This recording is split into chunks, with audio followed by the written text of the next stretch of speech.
Diyos, makakalikasan, makakao at makapalasal.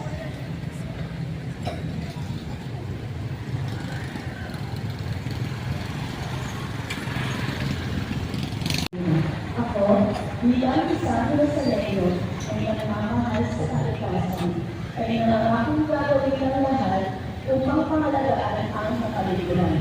Tutulong at nagagalit ako sa programang NES ng pangalagaan lalawigan.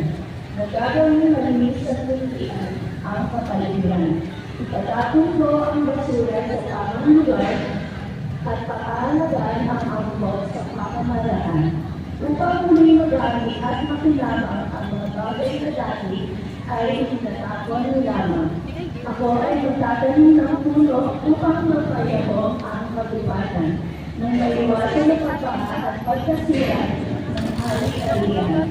Malinis at buhay ang lalawigan ng titi para sa matagalang buhay at maunlad na pakayanan. Bilang tagapagpangalaga, itutuloy ko ang bawat araw at isang pagkakataon para isunod at suportahan ang GES program. Dahil ako ay isang Nazareno ay may malasakit at pagmamahal sa ilang bayan. Kasiyahan nawa ako ng Diyos. Salamat.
nagtatrabaho na si Mayor. 6:30 ng umaga, nag-uumpisa pa lang po akong kumilos noon.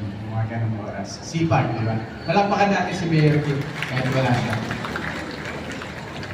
Alam niyo kanina, tinitingnan ko, sabi ko nga doon sa mga nasa harapan, ang aliwalas ng ng munisipyo natin ngayon. Ang ganda ng itsura, ang liwanag, parang napakalinis. Naalala ko, last week po, naka-meeting namin, nakaharap namin ni Mayor, si Constantine Chua. Siya yung presidente ng Valley Golf and Country Club. Nung pababa na kami dito, sabi niya, Edmond, ang ganda ng City Hall nyo, parang Malacanang. City Hall pa yung pagkakabanggit niya. No? Tapos siguro more than a month ago, o 2 months ago, naging bisita rin namin ni Mayor Kit, si Mr. George Bernasconi. Si George Bernasconi po, siya yung owner-developer ng Brookside, ng Park Place. Sabi niya sa akin, pagsakay niya ng sasakyan, nakaalis na siya. Sabi niya, tumawag siya sa akin. Sabi niya, marami na akong napuntahang LGU, munisipyo at city hall. Sabi niya, ang ganda ng kanya. Alam niyo, last week po, may instruction po sa amin si Mayor Kit. Kasama ko po ang head ng BPLO, si Miss Aileen Enriquez, saka yung head ng MPSO, si Mr. June Daga.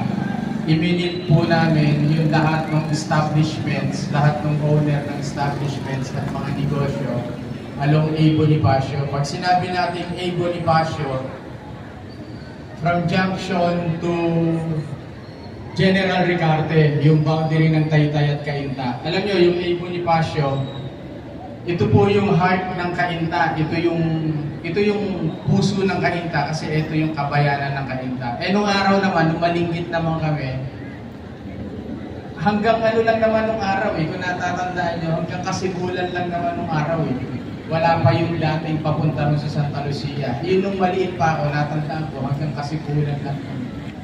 No?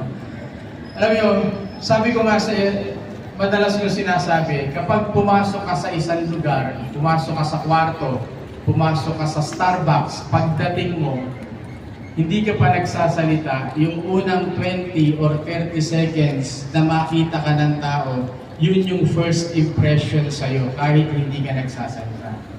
Ngayon, kung tayo po merong bisita sa Cainta, habang nagmamaneho ng sasakyan or habang nakasakay sa pampublikong sasakyan, yung unang pasok niya sa Cainta, mga 20 or 30 seconds na impression niya, yun yung impression niya sa Cainta kung may bisita tayo. And I'm sure lahat ng bisita natin sa Cainta, impressed sa bayan natin. Di ba? Hindi pa po nila considering, hindi pa nila nalalaman or na-experience yung magagandang serbisyo ng Cainta. Kaya may libreng gamot, yung mga perks ng mga senior citizens, libreng punerarya, libreng libing, libreng burol, libreng ospital, ang daming services ng Cainta. Alam niyo ako, personal ako po ay very proud na kasama ako sa gobyerno ng Cainta kasi ramdam ng mga taga-Cainta at kahit hindi ka taga-Cainta, naramdam nila na may gobyerno sa kanila. Tama mali? And I'm sure lahat tayo empleyado dito, proud tayo na tayo ay kasama sa pamahalaang bayan ng Cainta. Tama po, di ba?